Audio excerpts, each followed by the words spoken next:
I am Alfred Adler. Humans do not choose unhappiness without reason, even if it leads them down a path of self-destruction.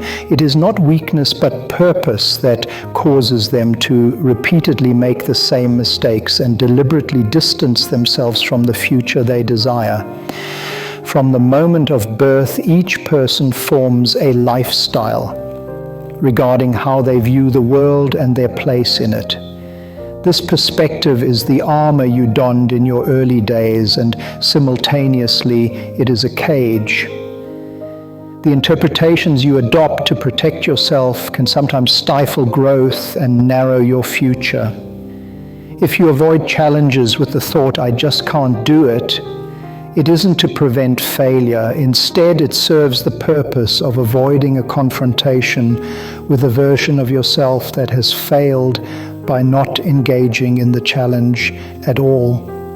This is neither laziness nor weakness of will. It is the safest strategy your unconscious mind has selected. However, is this strategy truly safe for you now? Life is shaped not by chance, but by your own lifestyle. Unless you consciously rewrite this, you will continue to repeat the same story. Today I convey this. The armor that has shielded you also serves as chains that bind your life. And I offer a perspective to break these chains. Those who understand this can rise above the psychology that holds them back and take back control of their destiny. Humans are strange creatures. They say they want to be happy, yet with their actions they sometimes push happiness away. Those who refuse promotions, shy away from affection, or engage in unhealthy habits despite knowing the harm, they all repeatedly make choices that can be self-destructive. Let me tell you about a young man. He always said he wanted to start his own business and be independent, but he stayed working at the same company for over a decade. Every time an opportunity arose, he found reasons like, "I'm not ready yet," or "the timing isn't right," to delay. Although he appeared cautious, he was actually avoiding the risk of trying and failing by consciously not taking the leap. Data shows that self-destructive behavior is not impulsive or coincidental. It has consistent patterns. Psychological research reveals that many such behaviors are rooted in the self-image and worldview shaped during childhood. Those who define themselves as victims unconsciously continue to choose actions that match this identity. While it may seem contradictory, for them it's a coherent strategy. Let me make a promise here. I am not going to morally judge your self-destruction in this story. This is not about right or wrong, it's about understanding and redesigning. Your actions have reasons, and once you become aware of those reasons, you can make different choices. Today's reward is in recognizing this pattern and knowing the path to correct it. When you discern the psychology that holds you back, your destiny returns to your own hands and no one else's. We are now standing in an era overflowing with information and limitless options. However, it is precisely this environment that cleverly conceals self-destructive behavior, as it provides seemingly plausible reasons for every failure and stagnation. Not changing jobs because the economy is bad, rejecting affection because the other person isn't serious, not quitting unhealthy habits because I am too busy right now. These explanations appear valid at first glance, but the true motives behind them are obscured. Today, excuses are abundant, and by gathering them, people can continue their self-destructive lifestyles. Society adds further pressure. Social media exposes us to others' successes daily, stirring feelings of comparison. Advertisements whisper, "You're not enough," sowing seeds of self-doubt. For those already undervaluing themselves, this environment becomes a convenient venue for evidence gathering, strengthening their belief that I am inferior and prompting behavior like avoiding challenges and staying stuck in the current state. Another modern pain point is the excessive external reliance on measuring success and happiness. It is more valued to adhere to society's correct answers than to one's internal standards. As a result, people lose sight of their true objectives, replacing their purpose with the goal of being valued by others. In such circumstances, actions meant for self-protection easily transform into self-destructive ones. Look around you. The news headlines, social media trends, your boss's catchphrases, they can all become information that reinforces your lifestyle.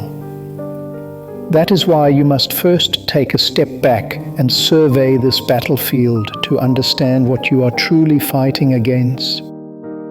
I am Alfred Adler. In early 20th century Vienna, I witnessed countless people holding themselves back just like you do. Even if they appear diligent on the surface, deep inside, they chose safe defeat, a mindset that remains unchanged through time.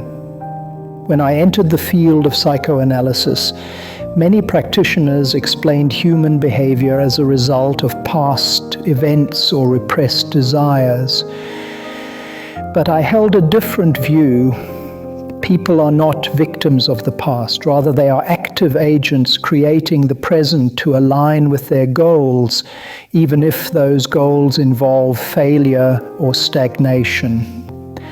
Among my patients was a young man aspiring to be a distinguished scholar, but repeatedly failing exams.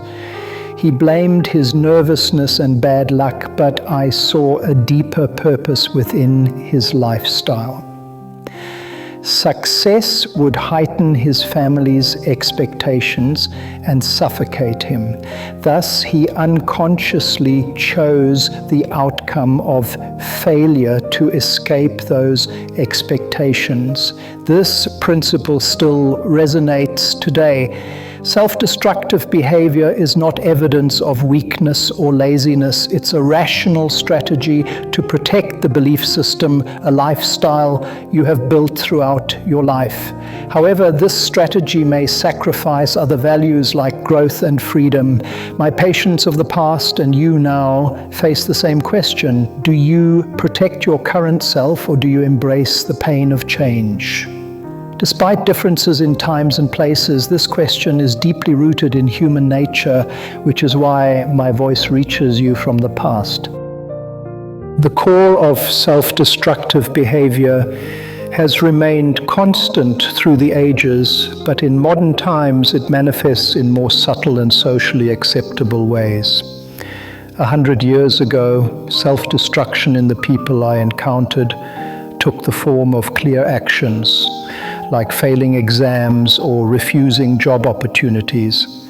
In today's era, behaviors that appear admirable at first glance, such as being too busy striving for perfection or over-gathering information, serve this purpose. You seem to be making an effort, yet you're indefinitely postponing moments of challenge. What is crucial here is the role of the lifestyle behind these actions. A lifestyle is a set of beliefs formed in childhood that determines how one perceives the world and their place in it. People select only the experiences that align with these beliefs, reinforcing their narrative. For example, someone who believes they are unloved will subconsciously adopt a cold attitude, push people away, and amass evidence that they are indeed unloved. Modern society is filled with mechanisms that reinforce this cycle. Social media creates hothouses where people connect only with those who share the same values, and algorithms present information that supports one's beliefs. People become increasingly convinced, this is who I am. Yet this very definition of who you are limits your potential. I want to emphasize that self-destructive behavior is neither a disease nor a curse. It is a strategy, and as a strategy it can be redesigned. In my time, we began by dismantling the stories patients told and reconstructing their beliefs. The same applies to you today. Reviewing your lifestyle is the only way out of self-destruction. I want to pose a question to you. If you could act without fear starting tomorrow, would you continue with your current life? Or would you choose something entirely different? This question is not mere fantasy. People who engage in self-destructive behavior often exchange their freedom to act for fear. They have opportunities to challenge themselves but don't seize them, because taking those chances would change the outcome and shatter the story they've always believed in. For many years, I've observed two voices within people. One is an earnest call for change, and the other is a quiet wish to stay the same. These two voices constantly clash, and sometimes the latter wins. That victory might bring comfort to the individual, but it also strips away their future. I want you to think about this. Who is your self-destructive behavior protecting? Is it truly a necessary defense for you now? What will you lose and what will you gain if you let go of that behavior?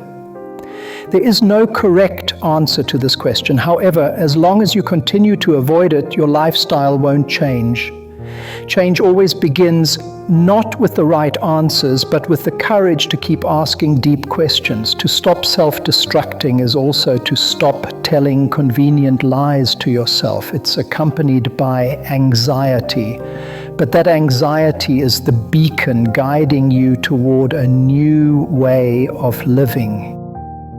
Modern technologies and social systems make self-destructive behaviors less noticeable, sometimes even disguising them as rational choices. However, they can also serve as tools for rewriting your lifestyle. Take smartphones and social media, for example. They create a comfortable little world that connects people with the same values and self-image, distracting from the need for change.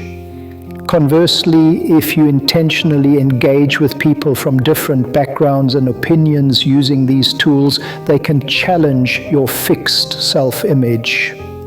Technology can be both a cage and a bridge. The same applies to the fields of healthcare and mental health. Today, there are numerous systems available, such as psychological counseling, online consultations, and self-monitoring apps, which visualize and adjust behavior patterns. In the past, self-destructive patterns could only be discerned through months of interviews and observation, whereas now daily data can make them evident. Furthermore, institutional reforms like remote work and the lifting of bans on side jobs are shaking the traditional notion of stability. These can become testing grounds for stepping out of your comfort zone. An environment is being created where practicing taking small risks can become part of daily life. However, regardless of the era, technology and systems themselves will not change you. What changes you is the intention with which you use them. If you use tools without intention, they will only reinforce your old lifestyle. If you use them with intention, they can become a blade to cut through the cycle of self-destruction. The future is already open. However, it is not the era or technology that will push that door open. It is your own hands. People embellish and justify a lot with words, but the essence of self-destruction lurks in silence. The reasons for your choices that you tell no one, the regrets that suddenly sweep over you in the middle of the night, and the faint breath you take when you tell yourself, "This is fine." That's where the truth lies. I know that humans reveal their true selves in moments of silence rather than when they speak loudly. Words meant to protect oneself are layered many times over, but underneath, quietly burning, are the fear of change and the resignation to remain unchanged. Imagine it, the time before dawn, in a room where no one else is awake yet, when you can face only yourself. In that moment, society's judgments, the eyes of others, and the pretentious logic all disappear. Only the real you and the path you've chosen remain. That silence asks the question, will you continue like this? Silence is cruel. It doesn't rush you for an answer, but neither does it provide an escape. Yet it's within that stillness that one can clearly define the contours of their lifestyle. Voices that went unheard in a noisy world whisper there. The first step to letting go of self-destructive behavior is to embrace this silence without fear. Strip away the armor of words and simply observe actions that have lost their justification. The discomfort that arises from there becomes the seed of change. Simply wishing to stop self-destructive behavior isn't enough. You need to have a strategy and consciously replace it, because self-destruction is a strategy too. First, clearly define these 3 steps. Identify your current strategy. Write down the pattern of behaviors you repeat and the underlying objective behind them. Be specific, like avoiding challenges or striving for perfection. Design an alternative strategy. Think of ways to maintain your previous objectives while moving towards growth. For example, change the objective from protecting yourself from failure to learning from failure. Test it on a small scale.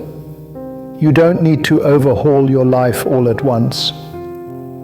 Step just outside your comfort zone, even if only slightly. This process is about creating small cracks in your lifestyle. At first it might feel uncomfortable, but through those cracks, new values can slip in, and eventually these new values will have the power to replace your old self-image. I want to emphasize this. Don't negate your self-destructive behavior, but acknowledge its role and redesign it. It was there to protect you, so you should let it go with gratitude.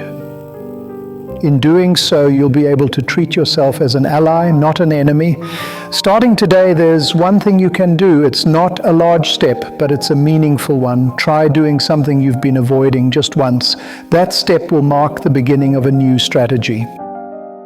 After the silence returns, a faint tremor still lingers in your heart, much like the subtle traces of foam left on the beach after a wave recedes.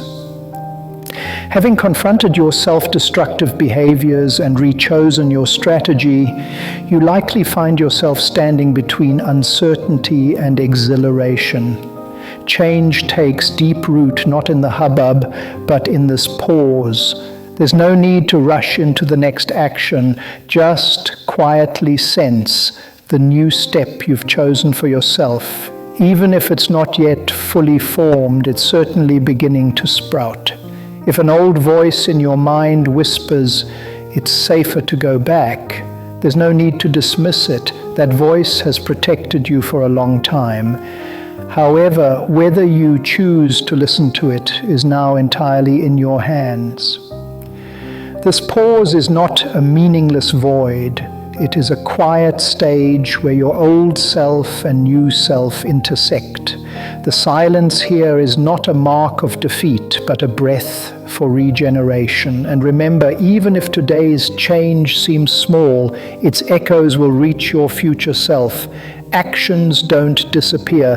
They continue to resonate in the depths of your heart. Up to this point, I've walked alongside you. The psychological barriers that hold you back, the lifestyle behind them, and the methods to redefine them are not just theories. They are tools you can use in your everyday choices. Self-destructive behavior has long been a strategy to protect you. However, isn't that strategy now a cage that confines you to a small space? Today, you've obtained the key to unlock it. Remember, you're always free to choose. You have the freedom to choose not to change, and you have the freedom to choose to change. But make those choices consciously, not unconsciously. That is the first step to taking control of your destiny.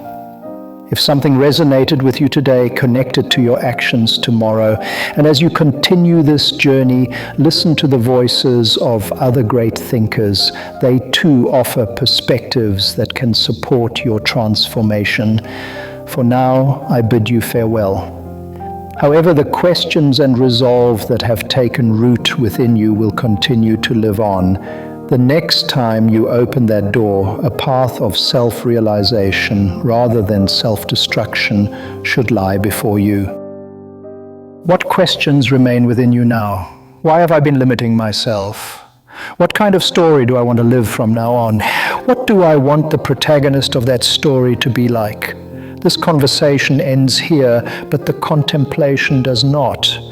In fact, this is where the real journey begins. When you return to your daily life, I hope you don't just regard today's discussion as a nice story, but instead integrate it into your own perspective and actions. I won't criticize whatever choices you make, because whether it's change or stagnation, it's all proof that you hold the helm of your own life.